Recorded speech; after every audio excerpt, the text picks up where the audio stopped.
दोस्तों, आपने बाजीराव मस्तानी फिल्म देखी होगी जिसमें बाजीराव और मस्तानी की प्रेम कहानी को बड़े ही शानदार तरीके से दिखाया गया था। फिल्म ने उस वक्त करोड़ों रुपए कमाए, लेकिन दोस्तों फिल्म के निर्माताओं ने मस्तानी की उस खौफनाक कहानी को फिल्म में शामिल नहीं किया जो वास्तव में रोंगटे खड़े कर देने वाली है। इस वीडियो में हम आपको मस्तानी से जुड़ी वो बातें बताएंगे जो आपके भी होश उड़ा देगी। मस्तानी का वो रहस्यमयी महल जिससे आज भी आती है चीखने की आवाजें, मस्तानी के महल में लगी वो रहस्यमयी आग जो आज भी बनी हुई है रहस्य, मस्तानी के महल में भटकती आत्मा जिसने स्थानीय लोगों में भर रखा है दहशत का माहौल, आज भी महल में क्यों गूंजती है काका माल बचावा की खौफनाक आवाज। दोस्तों, ये सब हम आपको इस वीडियो में बताने वाले हैं, लिहाजा वीडियो के आखिर तक बने रहिएगा और इस पूरे मामले में आप जो कुछ भी जानते हैं उसे वीडियो देखने के बाद कमेंट में लिखकर हमें जरूर बताएं।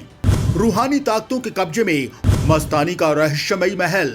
दोस्तों, वैसे तो बुंदेलखंड को लेकर आपने कई बातें सुन रखी होंगी, लेकिन आज हम बात करने वाले हैं बाजीराव की प्रेमिका मस्तानी को लेकर, जिसका एक महल आज बदहाली के आंसू रो रहा है। बुंदेलखंड में कई किस्से और कहानियां हैं, लेकिन मस्तानी की एक ऐसी कहानी जो कभी भी अपनी परिपूर्णता को नहीं पहुंची। कहा जाता है कि मस्तानी ने जीवन पर्यंत संघर्ष किया और इसी के चलते अंत में उसने अपने प्राण त्याग दिए। बॉलीवुड ने मस्तानी की प्रेम कहानी को अमर कर दिया, लेकिन उसका महल आज भी बदहाली के आंसू रो रहा है। दोस्तों, आपको बता दें कि मस्तानी महाराजा छत्रसाल की दत्तक पुत्री थी।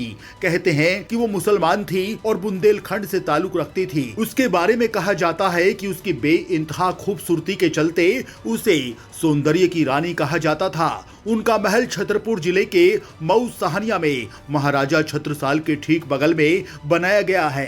कहते हैं कि मस्तानी बेहद खूबसूरत और युद्ध कला में निपुण थी।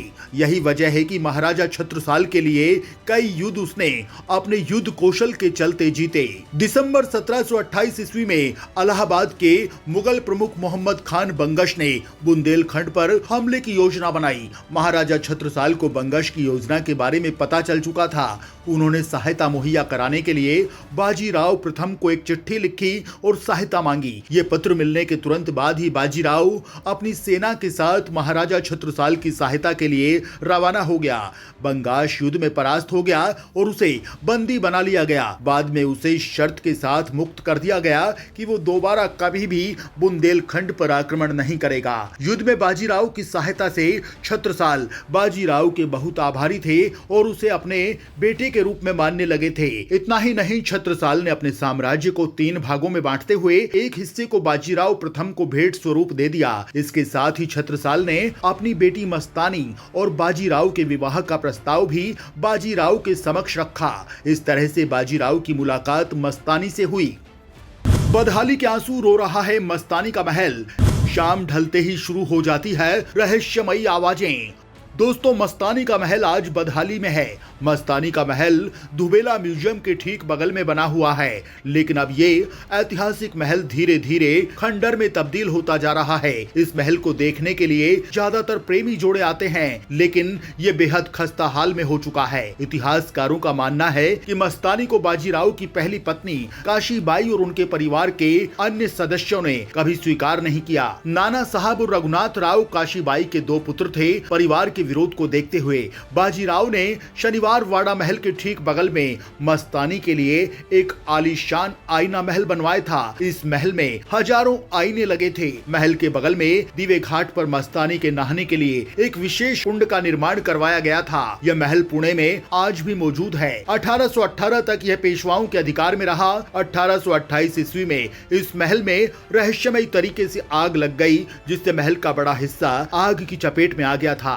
आग कैसे लगी, यह अपने आप में अब तक एक सवाल बना हुआ है। आज तक इसका पता नहीं चल पाया कि आग आखिर कैसे लगी। महल की जमीन पर बने राजा केलकर म्यूजियम में आज भी उस महल की एक रेप्लिका मौजूद है। शहर के कोथरूड इलाके के इस म्यूजियम में महल के अंदर लगी आईने, वाद्य यंत्र, बाजीराव के हथियार, उनके वस्त्र और महल के जले हुए अवशेष आज भी बाजीराव और मस्तानी की प्रेम कहानी को बयां करते हैं। लेकिन बात यहीं तक नहीं रुकती है। दोस्तों, यह महल बेहद डरावना भी है और इसमें बेहद डरावनी आवाजें आती रहती हैं।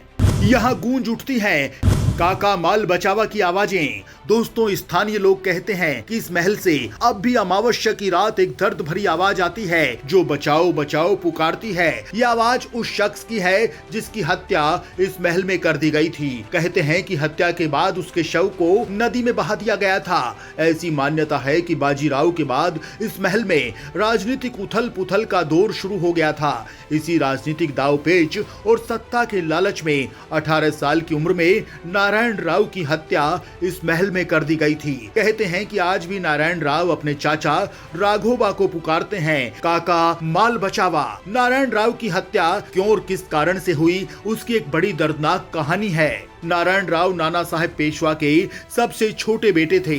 अपने दोनों भाइयों की मृत्यु के बाद नारायण राव को पेशवा बनाया गया। नारायण राव को पेशवा तो बना दिया गया, लेकिन उम्र कम होने की वजह से रघुनाथ राव यानी राघोबा को उनका संरक्षक बनाया गया और शासन संचालन का अधिकार भी राघोबा के हाथों में ही रहा। लेकिन इस व्यवस्था से राघोबा और उनकी पत्नी आनंदीबाई खुश नहीं थी।